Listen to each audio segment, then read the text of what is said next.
மக்கள் நெறிகெட்டவர்களாய் வாழ்ந்து பாவ சேற்றில் உழன்று கொண்டிருந்தனர். ஆகவே அந்நகருக்கு அழிவு வரப்போகிறது என்று அறிவிக்க கடவுள் இறைவாக்கினர் யோனாவை அனுப்பினார்.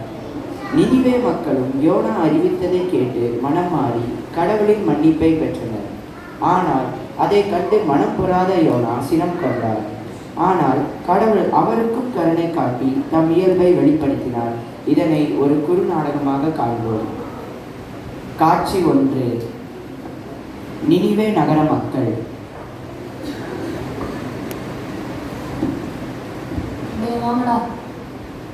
வாங்கடா நீங்க இந்த வீட்டை போய் கொள்ளடிப்போம். போன வாரத்துல ஒரு கேள்வி சாவச்சு நகையெல்லாம் இருக்கா நம்மகிட்ட இருக்கு.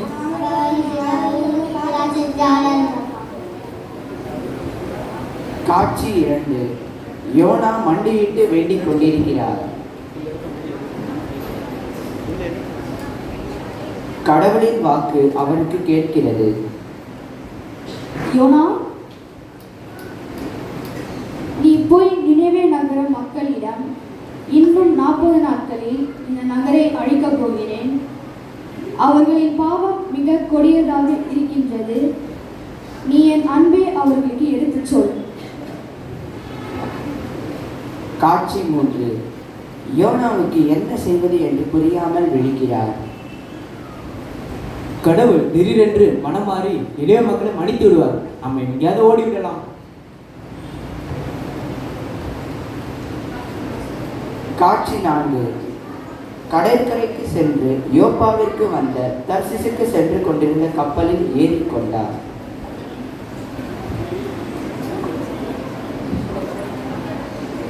அந்த கப்பலில் இருந்த மக்கள் சந்திரன் சூரியனை வணங்கிக் கொண்டிருந்தார்கள்.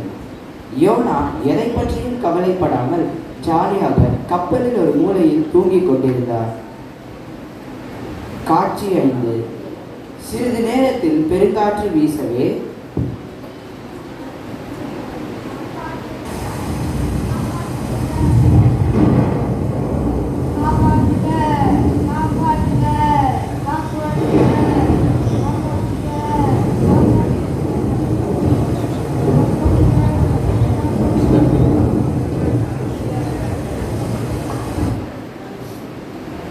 கப்பல் கடலில் தத்தளித்தது. கப்பல் கேப்டன் அவர் அருகில் வந்து, டே யோனா, நீ என்ன தூங்குற? இங்க எவ்வளவு பெரிய புயல் அடிக்குது, நம்மளாம் சாக போறோம். நீ கடல்ல வேண்டிக்கோ. நீங்க ஒன்றும் செய்ய வேண்டாம். என்னை தூக்கி கடலில் போடுங்கள், எல்லாம் சரியாயிடும். வேணாம், உன்னை தூக்கி கடல்ல போட்டு எல்லா பாவமும் ஏண்டோம் சரியா? உனக்கெல்லாம் தானியம் முட்டை தூக்கி கடல்ல போடுறோம். டேய் தானியம் முட்டை போடுறா. என்னடா இது? தானியம் முட்டை கடல்ல தூக்கி போட கூட காட்ட நிற்கவே மாட்டேது. நான் தான் சொன்னேன்ல, என்னை தூக்கி கடலில் போடுங்கள், எல்லாம் சரியாகிவிடும் என்று. சரி, உன் தேவனே உன்னை காப்பாற்றட்டும். யோனாவை தூக்கி கடலில் போடுதல். காட்சி 6. யோனாவை தூக்கி கடலில் போடுகிறார்கள். அதிசயம், புயல் அமைதியாயிற்று. கடவுள் பெரிய திமிங்கலத்தை அனுப்பி யோனாவை விழுங்கச் செய்தார். என்ன 3 நாளா நான் எங்கே இருக்கிறேன்? ஒரே நாத்தம் தாங்க முடியல. ஒருவேளை ஆண்டவர் தான் இந்த திமிங்கல வயிற்றில் வைத்து என்னை காப்பாற்றினான்னு நினைக்கிறேன். ஆண்டவரே, என்னை மன்னியும். நீங்க என் நினைவுக்கு அனுப்புங்கள். நான் உங்க விருப்பப்படியே அந்த மக்களுக்கு நான் போதிக்கிறேன். அடுத்த நாள் திமிங்கலம் நினிவே கரையில் அவரை கக்கி போட்டது. சரி ஆண்டவரே, நீங்க என்ன சொல்கிறீரோ அந்த மக்களுக்கு நான் அதே சொல்கிறேன். காட்சி 8. நினிவேக்கு செல்லுதல். நினைவு மக்களே, இங்கே ஓடி வாருங்கள். நினைவு மக்களே, 40 நாளில் ஆண்டவர் உங்க தேசத்தை அழிக்கப் போகிறார். நீங்கள் உபவாசமிருந்து ஆண்டவர் அன்பை பெற்றுக்கொள்ளுங்கள். காட்சி 9. நினிவே மக்கள் அவர்களின் ராஜாவிடம் நடந்ததை சொல்கிறார்கள்.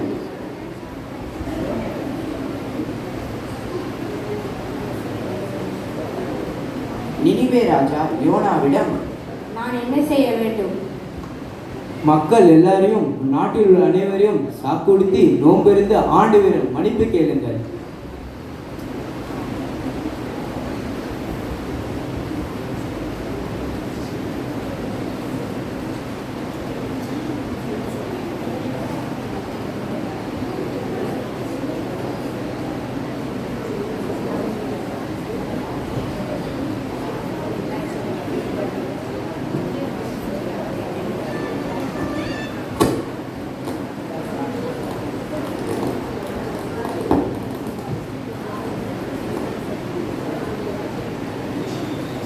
மக்கள் அனைவரும் ராஜாவும் அவ்வாறே செய்தது.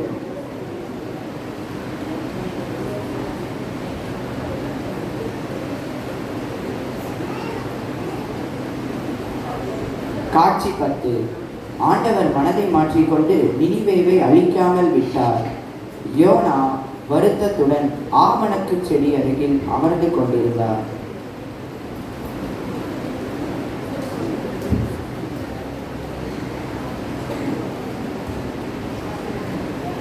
சிறிது நேரத்தில் செடி பட்டு போனது.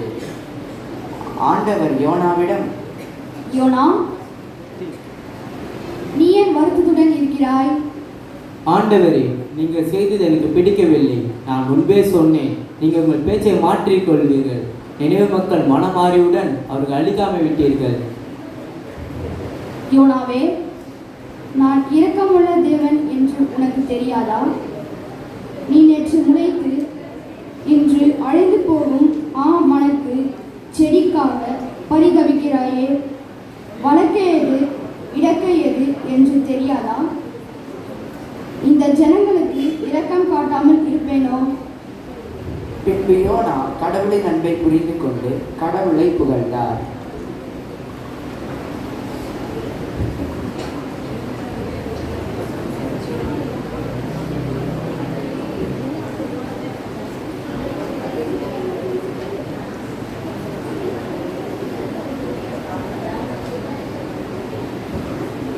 சென்ட்ரு வாங்கடா.